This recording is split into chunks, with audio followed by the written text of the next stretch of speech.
ધોરણ 5 commerce chapter number 1 ભાગીદારી વિશે પ્રવેશ વિષય છે વેલકમ.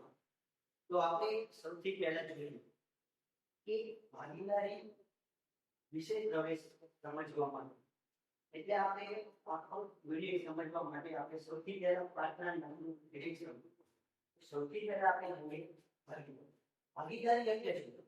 ભાગીદારી એટલે કોઈ પણ ધંધો શરૂ કરવો છે ત્યારે કોઈ એક વ્યક્તિ ધંધો કરે અને ભાગીદાર કરવામાં આવે નહીં, કારણ કે ધંધાનો પોતે માલિક હોય ને બે વ્યક્તિ અથવા તેથી વધુ વ્યક્તિઓ ભેગા મળીને જ્યારે ધંધો કરે છે તેને ભાગીદારીનો ધંધો કહેવામાં આવે છે, કારણ કે તેની અંદર બે વ્યક્તિ જોડાય છે અથવા બેથી વધુ વ્યક્તિઓ જોડાય તેને ભાગીદારી કહેવામાં આવે છે.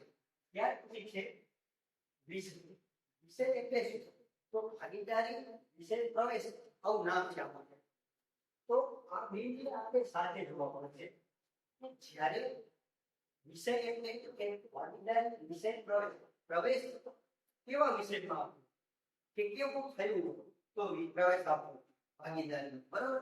તો એ જોઈએ તો જ્યારે કોઈ પણ વ્યક્તિ ધંધાની અંદર કામ કરતા હોય છે ભાગીદારો, બરોબર?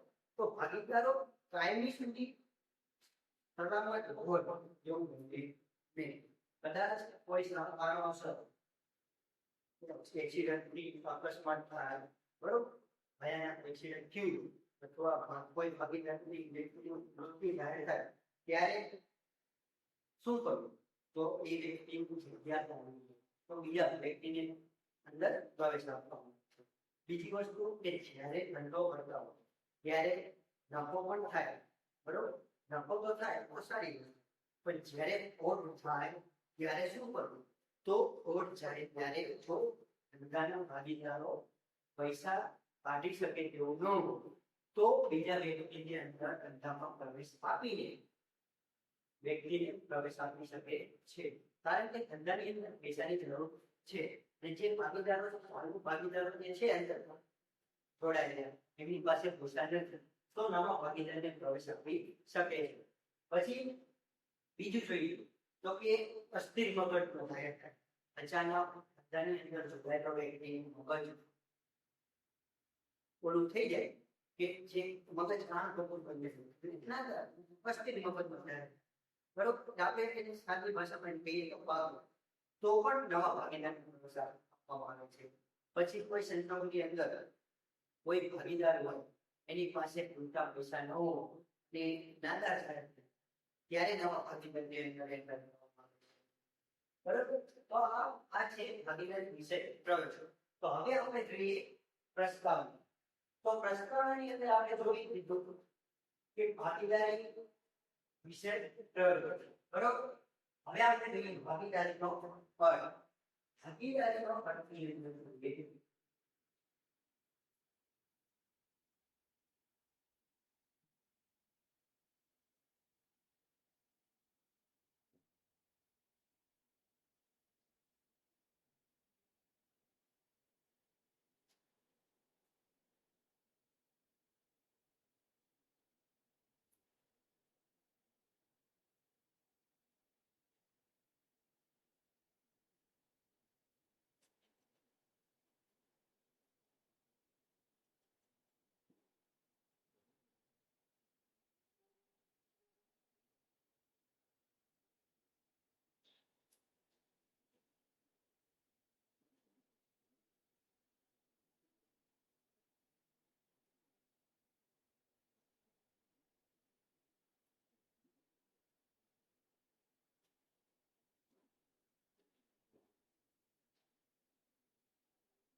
ભાગીદારીનો અર્થ એટલે શું?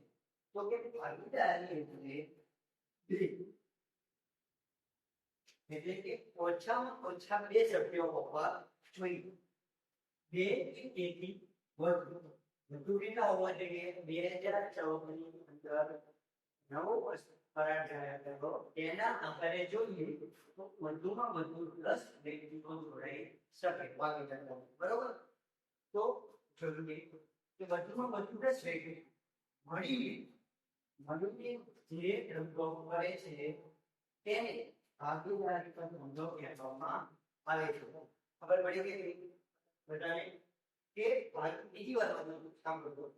ભાગીદારી એટલે બે કે તેથી વધુ વ્યક્તિઓ મળીને ધંધો કરે છે તેને ભાગીદારીનો ધંધો કહેવામાં આવે છે.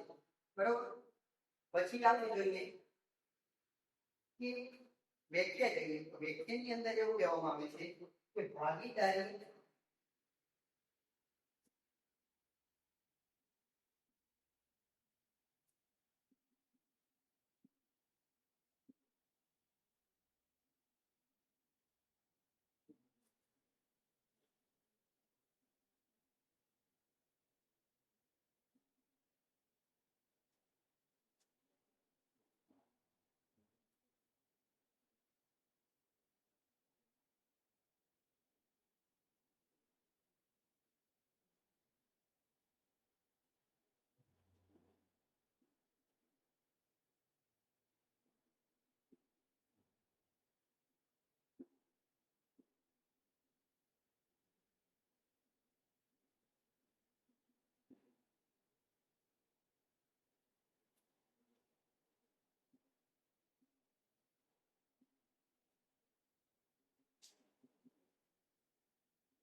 તો વ્યાખ્યામાં વિસ્તાર જોઈએ તો કે ભાગીદારીમાં જોડાયેલી વ્યક્તિઓ દ્વારા એટલે કે કંપનીની અંદર કોઈ આપણે નામ આપી દીધું એ અને બી આ બે વ્યક્તિઓ છે.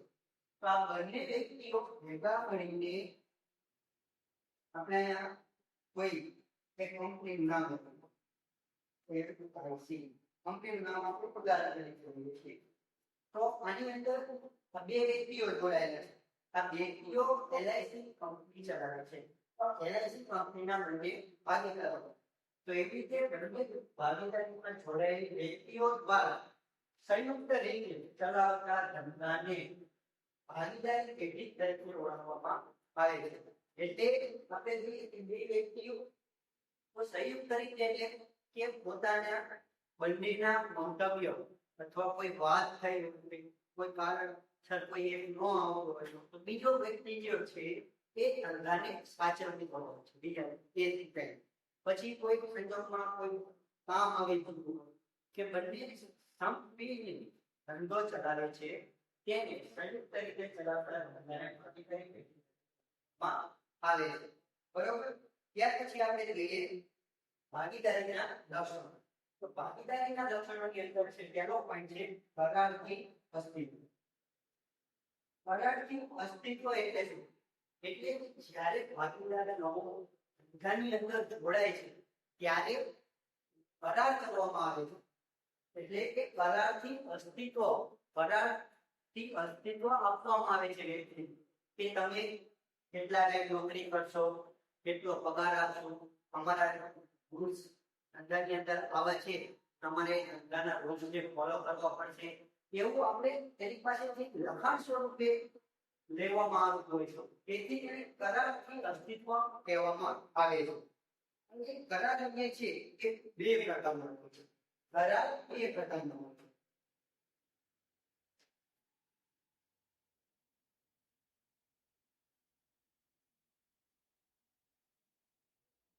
કરાર બે પ્રકારનો હોય છે. એક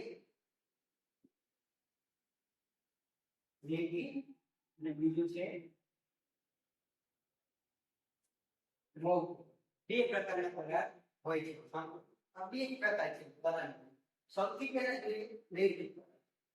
લેખિત કરાર જે છે એ આપણે જોઈએ છીએ કે કોઈ પણ જગ્યા અત્યારે પ્રાઇવેટ સ્કૂલોની અંદર આપણે જોઈએ છીએ ત્યારે આપણને કરાર દ્વારા આપણને 1 વર્ષ અથવા 2 વર્ષ માટે જોબ આપે. બરોબર. એ એક કાગળ સ્વરૂપમાં લખાણ આપણી પાસેથી લઈ લે છે આપણા પાસે સહી સાથે અને એમાં લખેલું છે કે તમારે આ રૂલ્સ પાડવાના હોય છે, તમારા આ ટાઈમ છે સ્કૂલનો, આ સ્કૂલના ટાઈમે તમારે આવવાનું છે, પછી તમારે તમને આટલો પગાર આપવો એ મને મંજૂર છે, તમે કોઈ પણ બીજા ટ્યુશન ક્લાસીસ નહીં કરાવી શકો, આવી બધી સૂચનાઓ હોય છે લખાણ સ્વરૂપ, અને એ આપણે માનીએ છીએ એ સ્વરૂપે આપણે જે સહી કરીએ છીએ તેને લેખિત કરાર કહેવામાં આવે છે. લેખિત કરાર એ લખાણ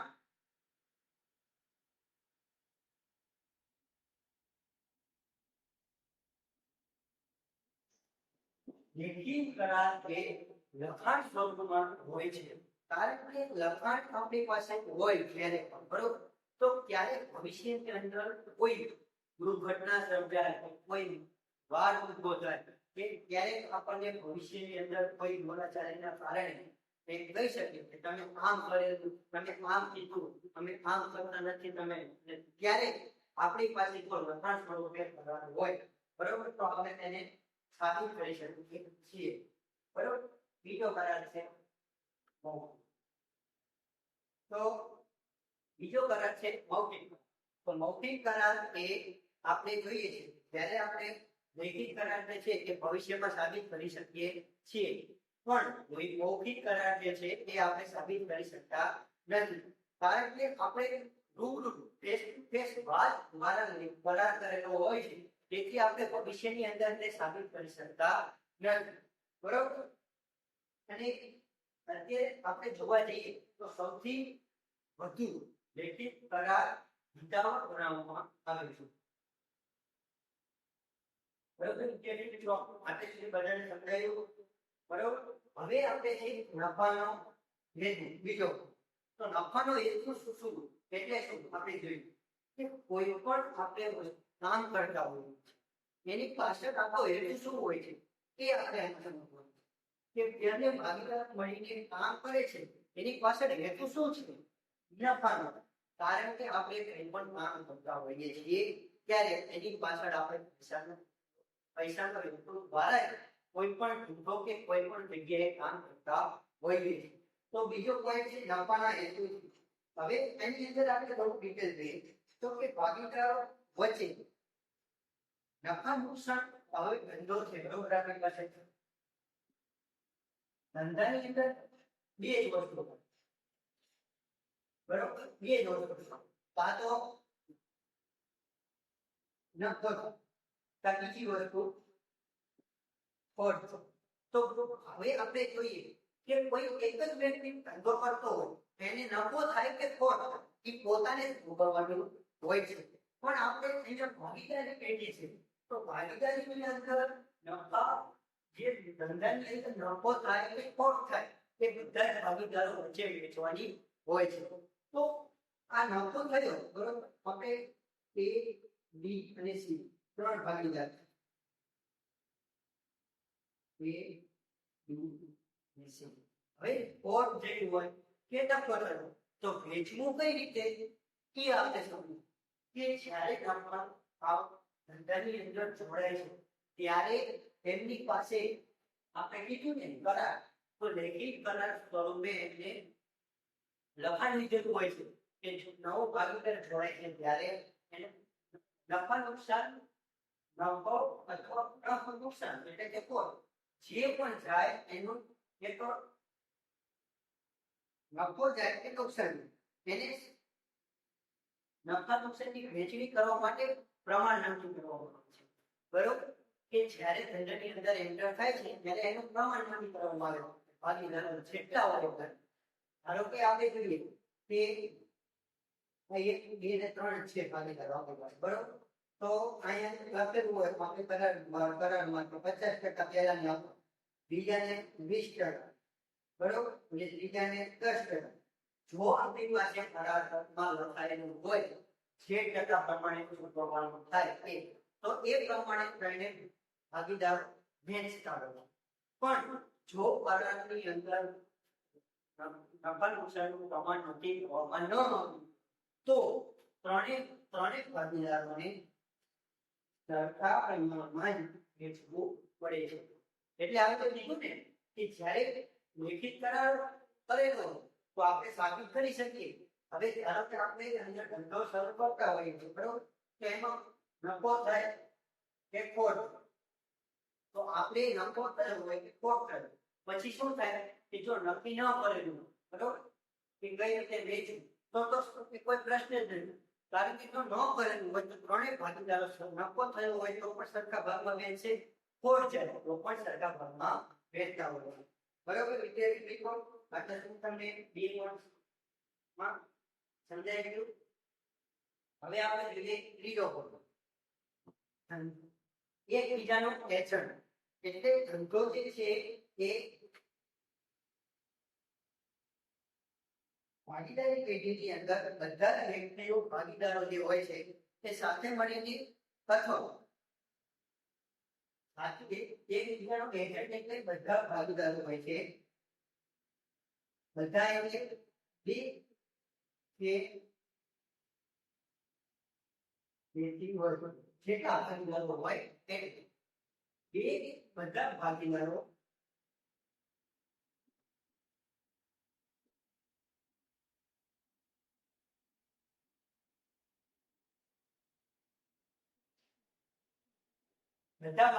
સાથે મળીને કામ કરે છે. બરોબર? એટલે શું થયું, એકબીજાનો એજન્ટ બને. કારણ કે મને કંઈક મુશ્કેલી પડી તો બીજો ભાગીદાર એ મને હેલ્પ કરે. બરોબર? પછી મારે એને જરૂર હોય ત્યારે હું એને હેલ્પ કરું. આવી રીતે બંને મળીને ધંધો કરીએ છીએ. તેથી એકબીજાનો એજન્ટ કહેવામાં આવે.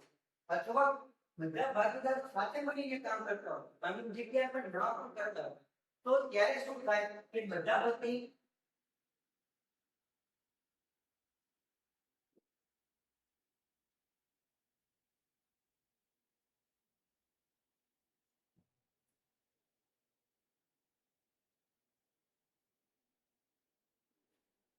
ત્યારે કેવું બન્યું કે બધામાંથી કોઈ કેમ હોય કે ત્રણ ભાગીદારો હોય, એ બી અને સી, આ ત્રણ ભાગીદારો. બરોબર? તો એક એવી રીતે હોય પહેલેથી આ બંને એ અને બી, એને કોઈ બીજું પણ દેશું તો એને કીધેલું મારા વાળીને છે તો કે તમારે એકને સંચાલન કરવાનું.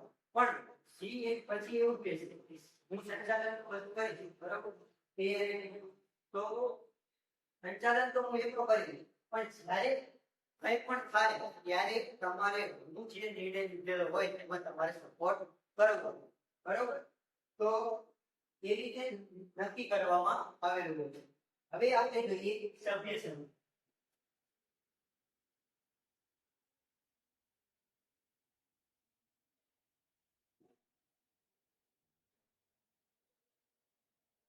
સભ્ય સંખ્યાની અંદર આપણે જોઈએ તો કે કંપનીના ધારા મુજબ 2013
સભ્ય સંખ્યા આપણે 2013 ની અંદર 2013 માં નિયમ હતો ત્યાં કલમ નંબર 464. ત્યારે એવો નિયમ હતો વધુમાં વધુ કેટલા ભાગીદારો 100 ભાગીદારો રાખી શકતા. અને અત્યારે આપણે જોઈએ 2014 મુજબ 2014 માં બીજો નિયમ કલમ નંબર 10 મુજબ ત્યારે ન્યૂનતમ સંખ્યા 25 નક્કી કરવાનું, 50 નક્કી કરવાનું. વધુમાં વધુ કેટલી સંખ્યા તો કે 50. તો અત્યારે હાલ આપણે જોઈએ કંપની કે કોઈ પણ ધંધાની અંદર વધુમાં વધુ 50 ભાગીદારો રાખી શકાય અને ઓછામાં ઓછા 2. બરોબર? તો આપણે ઓછામાં ઓછા 2 વ્યક્તિઓ હોય છે અને અત્યારે 2014 મુજબ નિયમ 10 પ્રમાણે મહત્તમ સંખ્યા 50 સુધી કરવામાં આવેલી છે. આપણે અત્યારે 50 થી વધારે ભાગીદારો રાખી શકીએ નહીં. પણ સ્વાભાવિક રીતે આપણે જોઈએ છીએ જો મોસ્ટ ઓફ કે ધંધો કરતા હોય ત્યારે કોઈ પણ 50 વ્યક્તિઓ તો હોતા નથી, પણ નિયમ 50 કહે છે, બરોબર.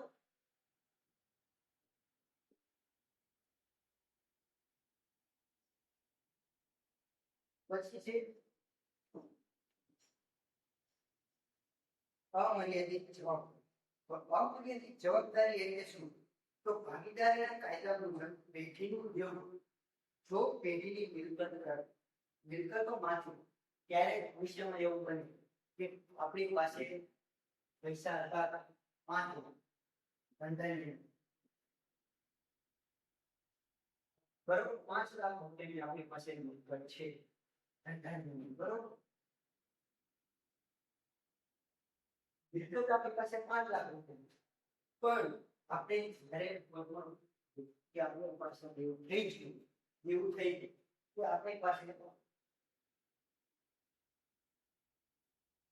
6 લાખ આપણી પાસે મિલકત હતી અને દેવું આપણી પાસે 6 લાખ રૂપિયા થઈ ગયું, તો શું કરવું? આપણી પાસે તો 50 લાખ 5 લાખની મિલકત છે અને એની સામે 6 લાખ રૂપિયા દેવું થઈ જાય, તો આપણે શું કરવું?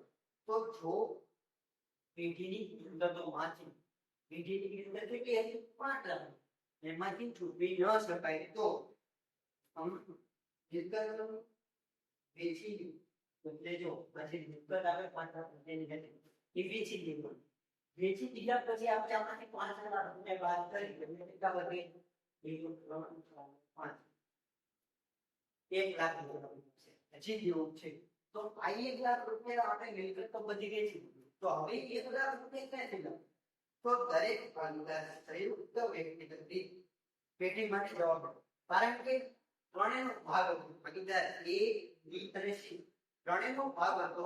તો હવે આ 1 લાખ રૂપિયા બાકી રહ્યા એ પણ તે પોતાની અંગત એટલે કે જે પોતાની મિલકત હતી, ઘર, એનું મળતું, પછી એની મિલકત હોય, પ્રોપર્ટી હોય, જમીન હોય, આ બધું વેચીને પણ ત્રણેય ભાગીદારોને આ જે 1 લાખ રૂપિયા મળે તેવું હજી મિલકત વેચતા બાકી 1 લાખ રૂપિયાનું વધુ એ પોતાની અંગત મિલકત જે હોય છે એ પણ વેચીને ચૂકવવું પડે છે. તેથી બધા ભાગીદારોની જવાબદારી અમર્યાદિત હોય છે. એટલે કાંઈ પણ થાય તો હું નહીં એવું ન ચાલે.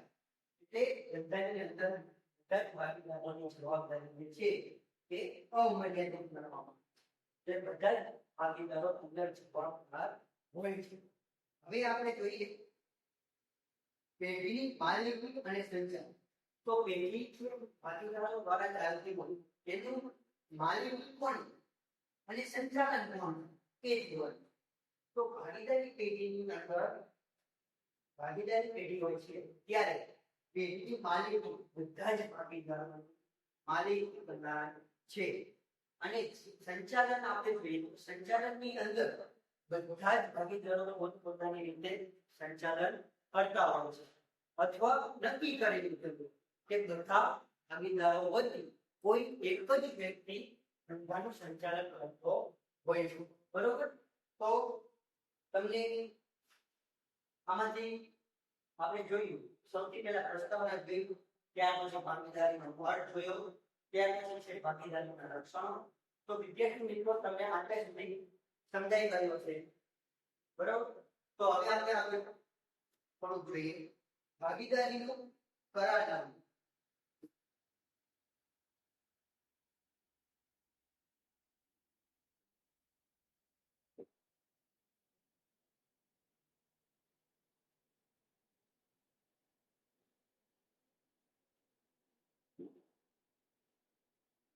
એટલે આને કાઉન્ટ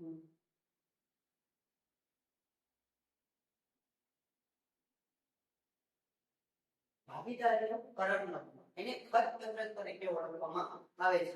આપણે આગળ જોયું કરારથી અસ્તિત્વ એક રીતે આમાં પણ છે સેમ કે ભાગીદારી કરારથી અસ્તિત્વમાં આવે છે. ભાગીદારીના કાયદાની જોગવાઈની કોઈ મર્યાદામાં રહીને ભાગીદારો કરાર કરતા હોય.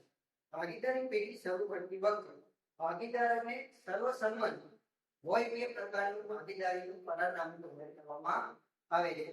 તૈયાર કરવા બાદ કરાર લેખિત કે મૌખિક બંનેમાંથી કોઈ પણ એક રીતે થાય, પણ ભાગીદારી અંગેનો લેખિત કરાર એ ભાગીદારીનું કરારનામું કહેવામાં આવે છે. કરાર એટલે તો લખાણ સ્વરૂપ, બરોબર. કરારથી અસર એટલે સાચું તો જ્યારે આપણે જોયું કરાર તમને આવ્યું કે જ્યારે કરારનામું તૈયાર કરવામાં આવે છે ત્યારે લેખિત કરાર જે કરવામાં આવે એને ભાગીદારીનું કરારનામું કહેવામાં આવે છે અથવા ખતપત્ર તરીકે ઓળખવામાં આવે છે.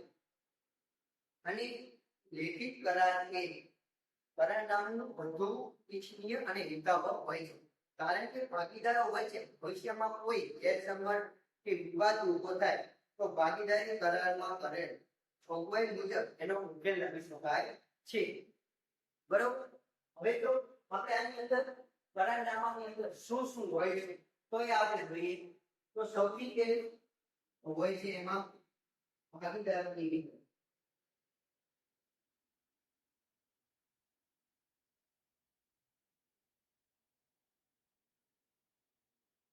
ભાગીદારોની વિગતની અંદર જોઈએ તો કે વિગતો શું હોય? ભાગીદારીના જે વ્યક્તિઓ છે ABC એ પછી ત્રણેય ભાગીદારના નામ હોય. બરાબર. પછી શું હોય કે જ્યાં તે રહેતા હોય ત્યાં સરનામું હોય. પછી બીજી અન્ય વિગતો જેમ કે મોબાઈલ નંબર છે, ઈમેલ આઈડી છે, બરોબર, વગેરે વગેરે વિગતો ભાગીદારોની નોંધવામાં આવે છે. બીજી વસ્તુ જે છે એ છે પેઢીની વિગત.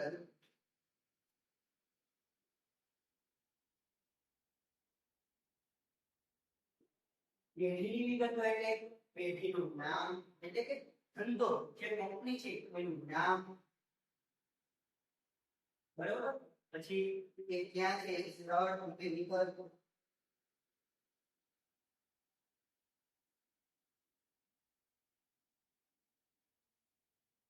પેઢીની વિગતની અંદર નામ અને જે સ્થળે છે એની થોડી વગેરે વિગત રજૂ કરવામાં આવી રહી છે. પછી છે ભાગીદારીનો આરંભ.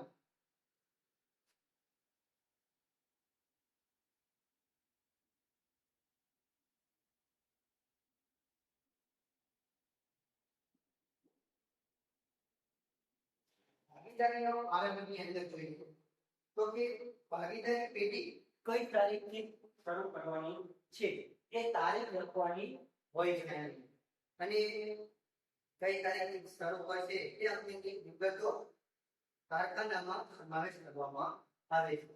એટલે આપણે સૌથી પહેલા એ નક્કી કરેલું હોવું જોઈએ કે ભાગીદારી પેઢીનો આરંભ, એટલે કે ભાગીદારો પોતાને જોડાય ત્યારે કામ શરૂ કરવાનું હોય છે તે અહીંયા નોંધવામાં આવતું હોય છે. પછી છે મૂડી.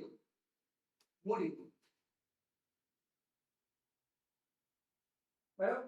મૂડીની અંદર એવું હોય છે કે કરાર નામ જ્યારે તૈયાર કરવામાં આવે છે ત્યારે આપણે કીધું ને અહીંયા કે નફો નુકસાનમાં પ્રમાણ નક્કી કરવામાં આવે જ્યારે ભાગીદાર પ્રવેશ કરે ત્યારે કરાર થયેલો, બરાબર. એ રીતે આની અંદર પણ નક્કી કરેલું હોય છે મૂડીમાં કે ભાગીદાર જ્યારે ધંધાની અંદર પ્રવેશ કરે ત્યારે કયો ભાગીદાર કેટલી મૂડી લાવશે તે અહીંયા નક્કી કરવાનું પહેલા કરારનામામાં નક્કી કરવામાં આવેલું હોય છે. અને દરેક ભાગીદારે મૂડી તેની અંદર લાવવી તે ખૂબ જ ફરજિયાત હોય છે, કારણ કે મૂડી વગર કોઈ પણ ભાગીદારની અંદર એન્ટર થવા દેતા નથી. અથવા કોઈ વ્યક્તિ તેની અંદર પૈસા બધા પાસે પણ કોઈ મેનેજમેન્ટ કરવા વાળું ન હોય તો ભાગીદારને પૈસા વગર મેનેજમેન્ટ સારું પડતો એને મેનેજમેન્ટ ફાળવણી કરી એને પણ એવી રીતે પણ એને કરી શકાય છે. જરૂર નથી કે મૂડી હોય તો ભાગીદારની અંદર એન્ટર કરવામાં આવે છે, બરોબર. પછી મૂડી પર વ્યાજ. હવે ભાગીદારી પેઢીમાં રોકેલી મૂડી એટલે હું જ્યારે ધંધાની અંદર એન્ટર થયો એટલે કે A અથવા B અથવા C કોઈ પણ ભાગીદાર ન હોય કાલે ધંધાની અંદર A અને B હતા અને C ન હોય એન્ટર થયો તો એ જ્યારે મૂડી લાવ્યો ત્યારે એ મૂડી ધંધાની અંદર રહેવાની છે, બરોબર. પછી આપણે જ્યારે વર્ષના અંતે હિસાબ કરીએ ધંધાનો ત્યારે એ મૂડી ઉપર વ્યાજ જ્યારે લાવ્યો તો મૂડી એ એક વર્ષ આપણી પાસે રહી, બરોબર. બધા ભાગીદારો પાસે તો એ મૂડીનું વ્યાજ આપવું કે નહીં એનો ઉલ્લેખ અહીંયા કરવામાં આવેલો હોય છે. જો કરેલો હોય તો એ મૂડીનું વર્ષ દરમિયાનનું વ્યાજ છે, બરોબર. પછી છે આપણે જોયું મૂડી પર વ્યાજ, ત્યાર પછી છે ઉપાડ.